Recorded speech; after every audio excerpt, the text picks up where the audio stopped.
everyone. Welcome to our 7th episode. Today we have a very special episode because we have not only a great friend, but one of our biggest sponsors. I'd like to introduce Brian Goldberg to you guys. He is our 3D printing guru.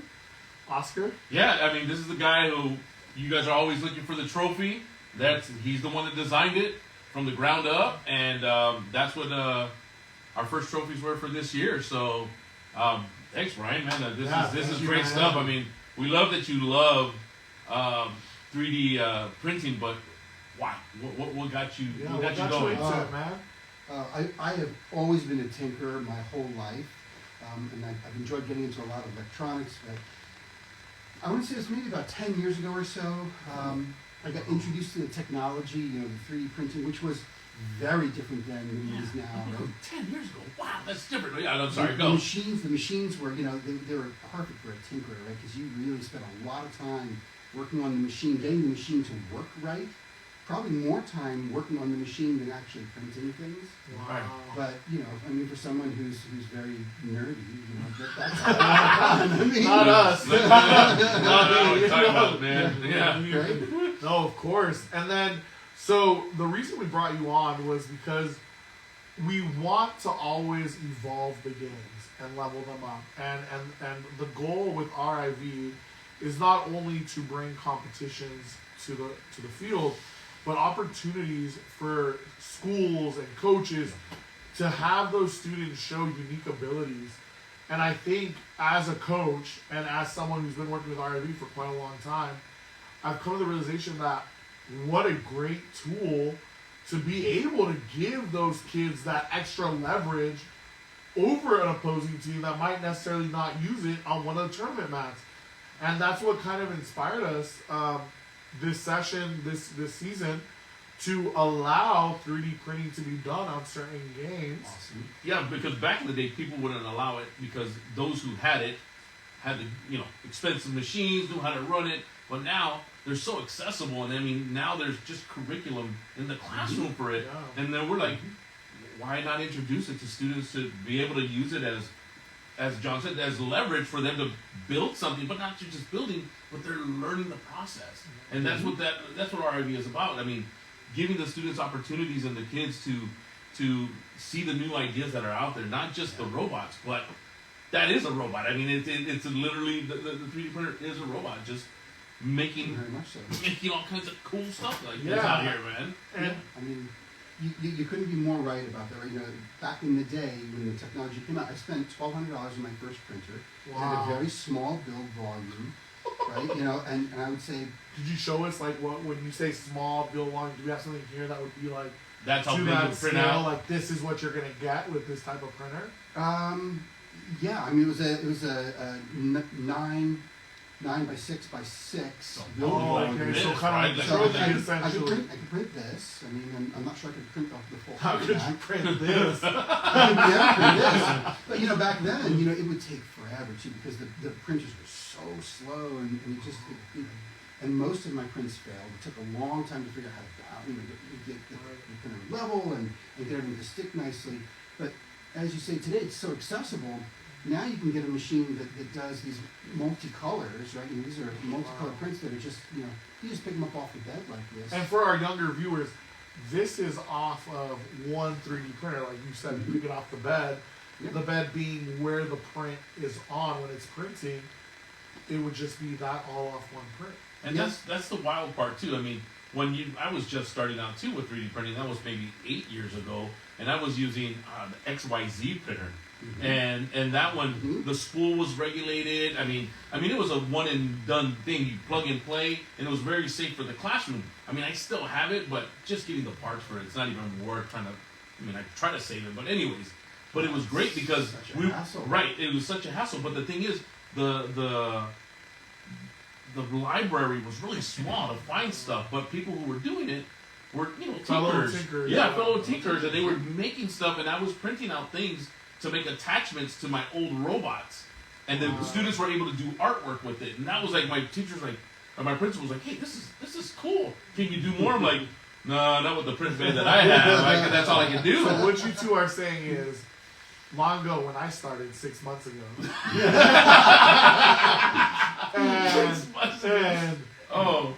So I came You don't know into the a struggle. privileged You don't know the life struggle. Yeah, of you don't know the doing struggle. printing because I found out quickly that in 15 minutes, my print would almost 99.9% No. be guaranteed to be perfect each time. If I It's the came back from technology. home, and I came back from home after work and came back the next day and it wasn't a big old bird's nest, I was like, yes, it worked. yeah. I was happy. Like, Oh yeah. And the Oh, you student- mean that your printer didn't stop and say there has been an error found? No. Spoiled. There were no detection systems on them whatsoever. Wow. If it failed, it would just keep going. If it hit a wall, it would try to push through it. I mean, it would rattle itself to pieces. Right? Mhm. Wow. The technology today, I mean, with all the systems, all the sensors, everything that they put into them, the prints, they pretty much don't fail. I mean, like you said, 99% of the time, it's a success. Can I see that one again right there? No, so he was saying this came straight off the print bed. Well, You check- I popped the wings in. right, but still, The intricacy. it's 4 colors. Yeah, the 4 colors. This is all 4 colors. If you guys can't, this is 4 colors, and this is all embedded. He didn't do the blue and put it in there. This is all Yeah. inlaid. And And keep one- in mind, for Rally in the Valleys competition, you don't need a multicolored Oh, print. no. Mm-mm. And I mean, No. go ahead. No, so look, this is somebody else's design that I downloaded off the internet because I thought it was really cool. But this is like exactly what 3D printing is all about, right? It's rapid prototyping of things, and then this is what's called a SMARS robot that you can find on Thingiverse, Okay. and it integrates technology into the 3D printing. So now I've created my own. I mean, I printed my own robot. Right? And it's got the sensors in the front here, so when I hook it up and I put the battery into it, it basically wants to move forward until it sees an object in front of it, and then it will turn and go in a different direction. So is that an ultrasonic sensor, Tyler? Yes, it is. Okay, so our students, if you are competing in the competition, should be familiar with ultrasonic sensors. So something like this you can DIY at home. Mm-hmm. Yeah. But this is exactly what you're talking about, Oscar. These are now robots making robots. Making robots. Mm-hmm. Right? And for our viewers that we have on Instagram, are there sites that you recommend for our students to go to, maybe to get a start? So let me give you a little backstory here. What we are doing is the students are being permitted in the golf game this year to add 3D printed parts in the way of some sort of putter or a design that allows them to move the puck smoothly in a more accurate way. Is there a website or something that you would recommend in your experience that they could start tinkering and that they could start prototyping themselves Mm-hmm. as someone who has so much experience in this? What I would be really interested to hear your opinions on that. You bet. Tinkercad is a free program. It's tinkercad.com. It's a very, very easy CAD program for beginners. It's based off of a stencil of common objects that you can drag and drop into the field. And then from there you can manipulate, you can add things to it, you can subtract things out. And that's how I actually designed this, this trophy. It's just a bunch of objects. If you look at it, here's a square, here's a sphere, here's a cone, right? Oh yeah, exactly. Yeah. Right. Here's a pyramid at the base. So it's a very easy tool to learn, and there are lots and lots of resources online. YouTube is one of my favorite places to go to learn things. All of us, I think Right. now. And if you just on YouTube, if you just search on Tinkercad, there are tons of programs on how to get started on Tinkercad, and they will teach you in little 5-minute episodes, up to 20-minute episodes, on how to get started, how to manipulate objects, how to create things on your own. Okay, very cool. So, even for teachers and coaches, to teach Tinkercad, it's almost worth it to teach your students how to use Tinkercad, even if they don't have the 3D printer.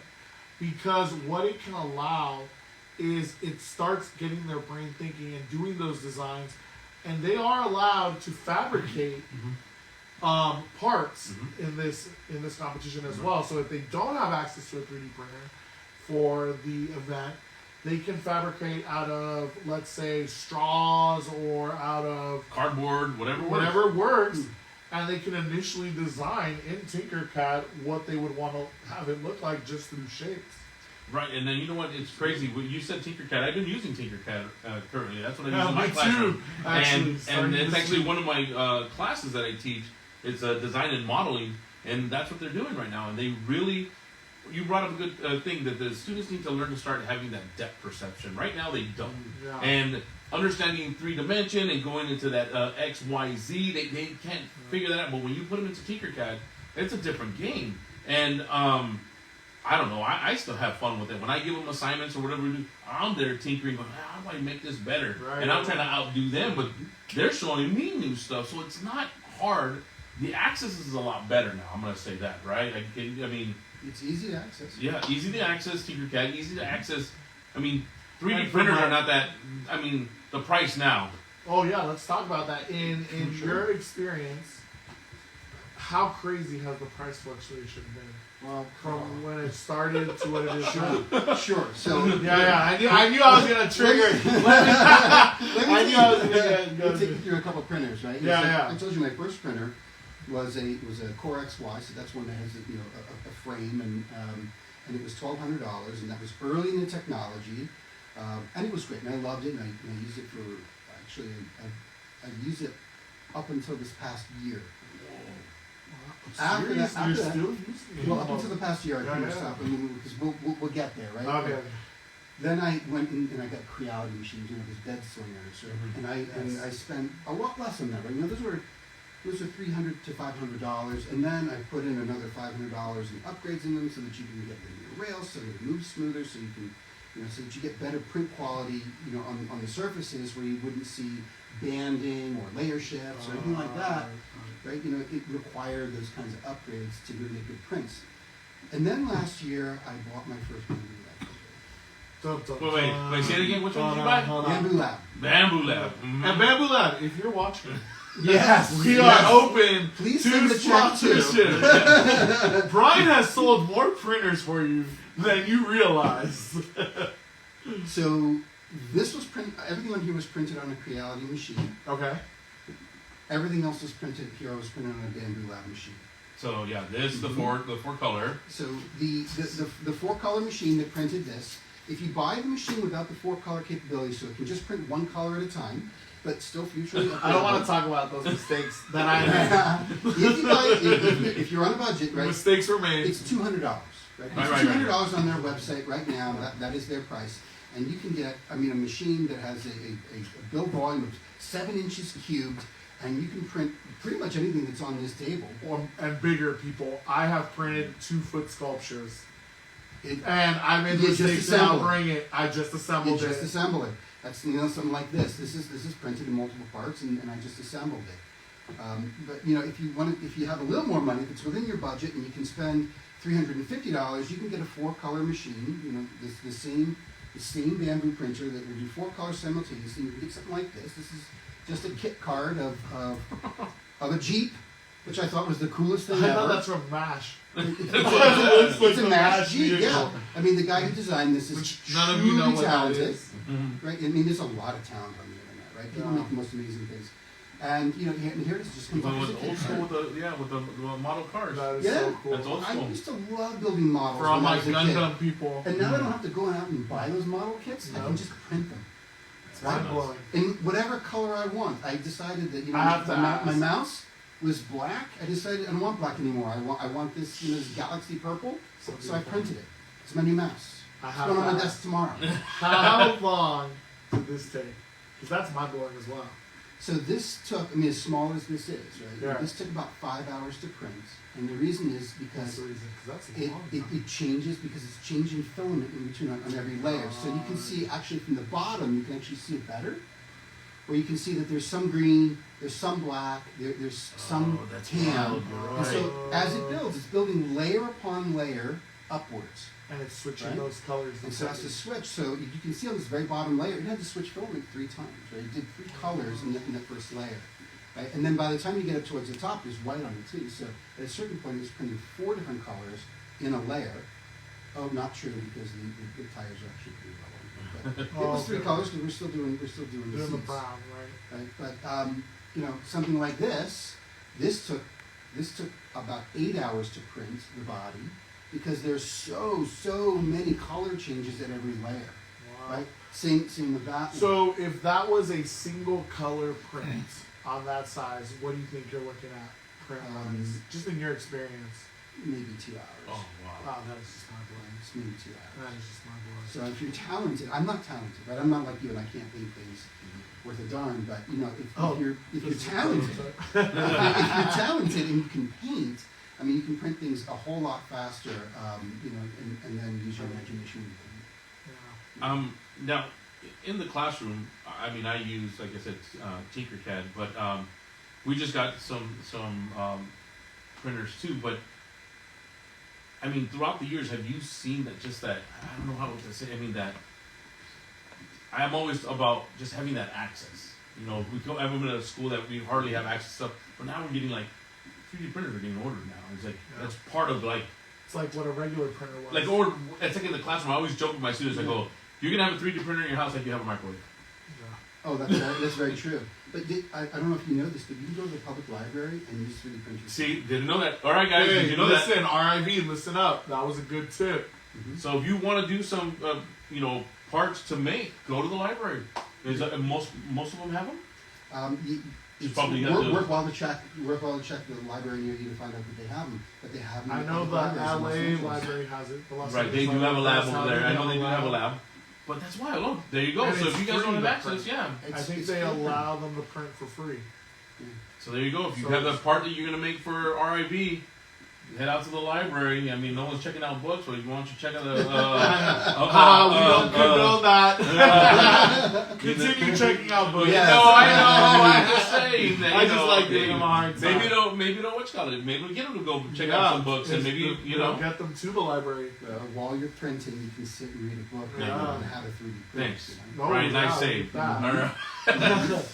So Go ahead, No, John. no, Oscar, take it over, I'm take it just, it's just mind blowing because I mean, I've seen that evolution in the last 8 years, but just, I mean, just seeing stuff yeah, that I mean, come on, just this crazy. guy's, you don't get. I mean, this is all made in one piece. This is It's not all- even yeah. put together. Yep. And if you, I mean, it's like a little new fidget toy, and it's like, I'm just having a good time. I Infinity mean, Cube. So Yeah. you just pull it right off the bed, and there it is. and it's just, already done. Everything's already made. Everything. That's just wild to me. Well, the technology is amazing because now you can print, really truly functional parts, my right? gosh, I mean, it this screws is, on. it's threaded, right? So now you've got a threaded object here, right? I mean, you can print gears. I mean, there's all kinds of stuff that you can do. So it's not just about making toys. You can actually Right. make functional parts. In my house, there are plenty of functional things where we've broken something, and I get out my calipers and I take some measurements, and I print, right? I design and I print, and and we fix broken things in the house instead of throwing them away. And then, you know what? And I'm glad you said about the calipers because I tell my students, everything involves math.